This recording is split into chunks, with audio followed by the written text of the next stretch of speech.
Ngayon po ay pakinggan natin ang kapatid na Arnel Tumanan para sa napakahalagang mensahe.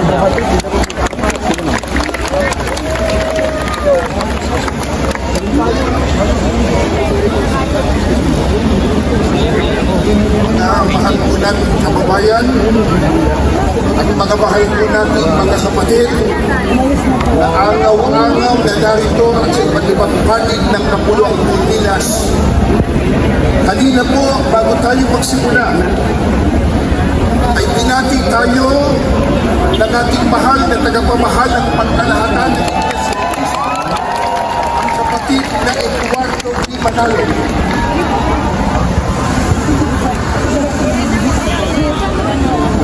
Bayaan niyong kayo naman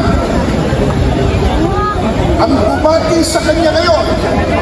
Sabihin po natin, magandang araw po kay Eduardo. Isa pa.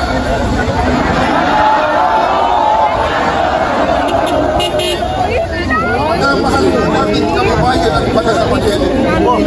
Sa inyo man po, magandang hapon sa inyo lahat. Maraming salamat po sa inyong pagdalo at pakikiisa sa isang dakilang at makasaysayang aktibidad na ito. Narito tayo ngayon mula po sa iba't ibang sektor ng lipunan, iba't ibang reliyon, iba't ibang samahan at sanay ng pamahalaan upang isagawa po ang ganitong mapayapang pagkilos. Gaya po ng ating tema, pagbansang rally para sa kapayapaan. Isigaw po natin ang kapayapaan! Kapayapaan! Kapayapaan!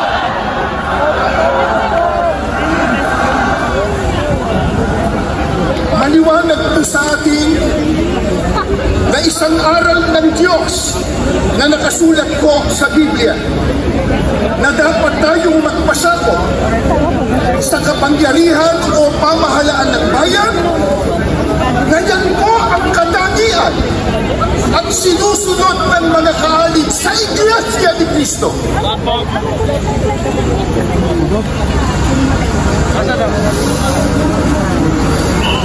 Patuloy din po natin iginagalang at pinaninindigan ang simulay ng paghihiwalay ng pamahalaan at relihiyon na itinatadhana po ng ating saligang batas.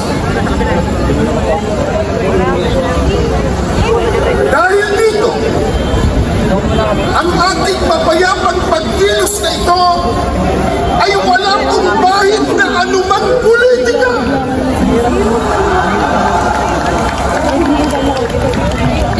Ni hindi po tayo nanghihimasok sa mga pinuno ng ating bayan sa pag-uugit nila ng pamahalaan.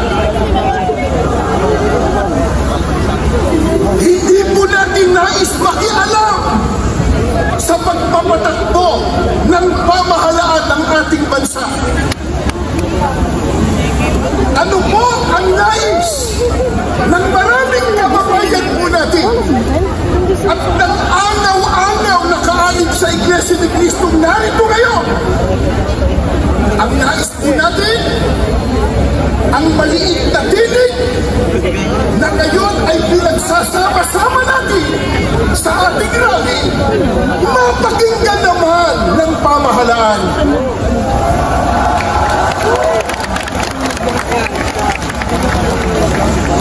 Bago tayo matipon dito kaninang umaga, meron pa po kabit na basa at narinig isang politiko nakalulungkot bago pa sumigat ay naus na.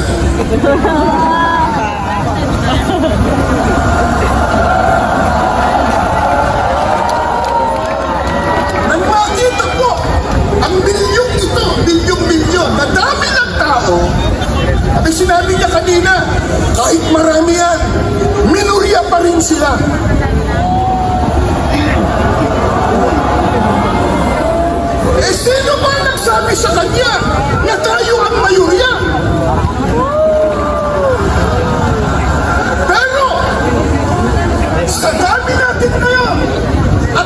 tigas ng tinig ng mga mamamayang Pilipino, parang tayo na ang nasa mayorya.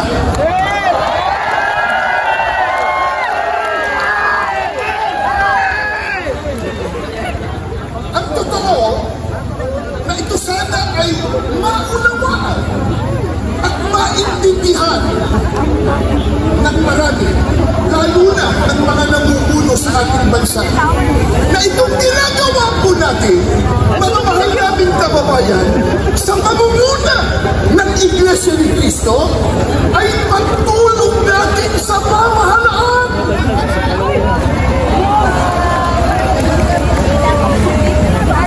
Tumutulong tayo sa kanila na kanilang makita, na kanilang madama ang tunay na damdamin ng taong bayan na naglukluk sa kanila.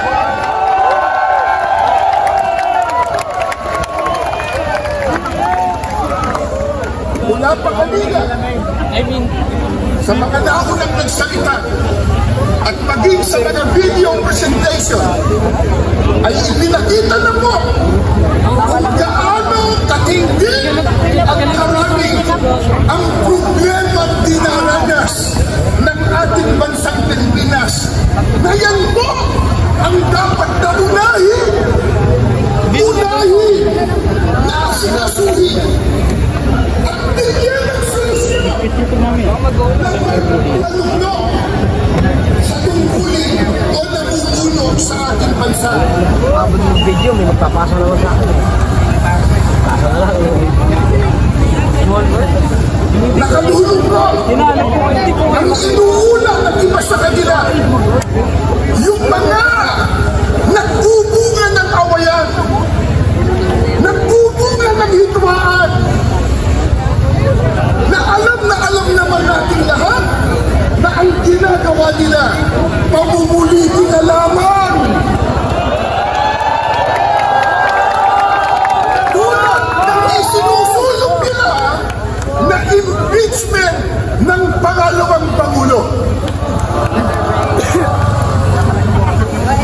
Sinabi na ng ating tagalang-alang ng Pangulong Ferdinand Marcos Jr.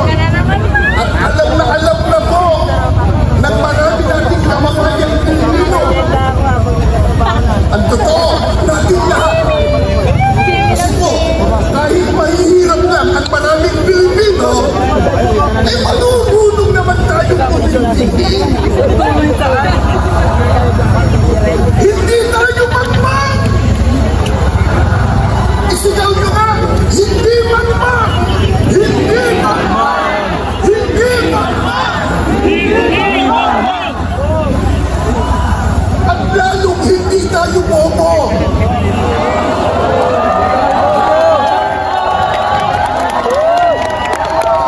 Hindi bobo!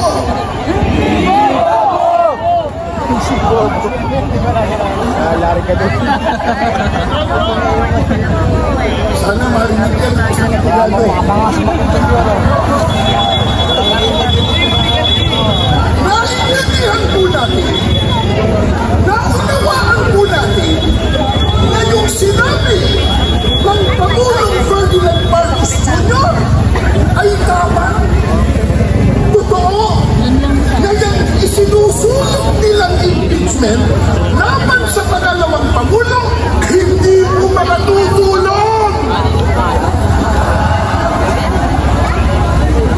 Hindi po makapag-aangat ng kalagayan ng pamumuhay ng kahit isang Pilipino.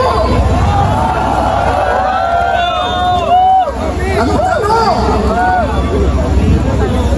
yan ba naintindihan ng mga mambabatas? Naintindihan?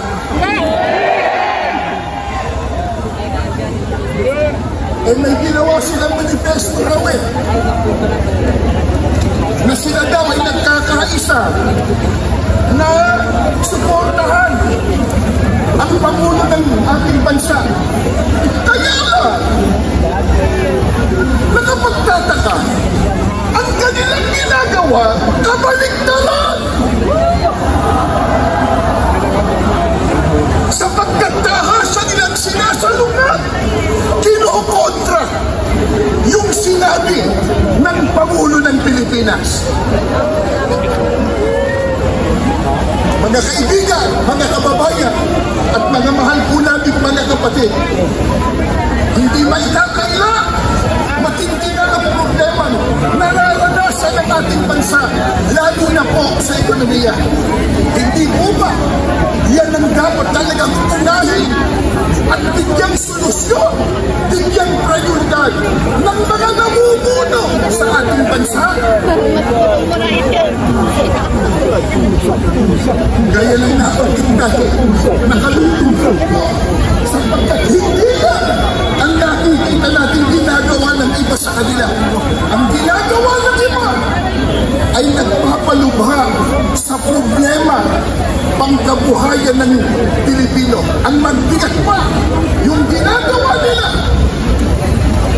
nagtutulog ng bahabahagi, nagtutulog ng kaguluhan, hitumaan at pagtatalo.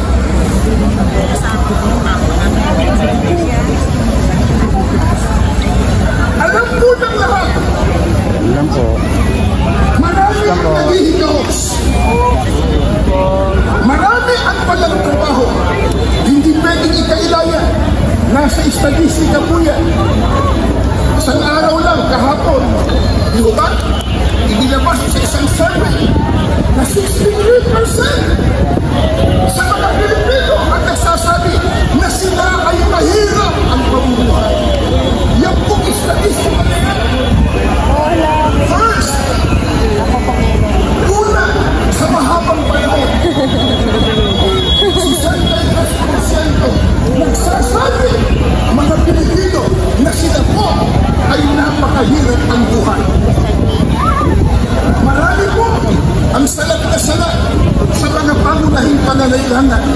Pagkatapos, nakalulungkot pa, hindi matapos-tapos ang mga kalamidad sa ating bansa. Tumulong ka ba kayo doon? Sunod-sunod na mga bagyo, pagbaha, pagputok pa ng bulkan, at nariyan mo po ang mga tingmaan, ang kaguluhan sa iba't ibang balik ng mundo na sa ayaw mang kulay na gusto, maaapektuhan tayo. Ito po ang dahilan. Kaya ating kinakatigan ang itinahayag ng ating Pangulo na hindi tayo sang-ayon sa impeachment ng Vice Presidente. Dahil nakakaabala lamang yan yung kanyang mga proceedings sa pagbibigay po ng solusyon sa mga problema ng ating nararanasan. Sa bagay po, maliwanag ng tinalakay ni Congressman Marcoleta yung impeachment per se. Hindi naman tayo pupunto sapagkat itinatadhana talaga yan ng saligang batas. Kaya lang, dapat tumaan sa rule of law. Dapat po ayon sa batas. Hindi ayon sa gusto ng nila. Ano magyayari? Gumagawa ng batas, manlalabag ng batas.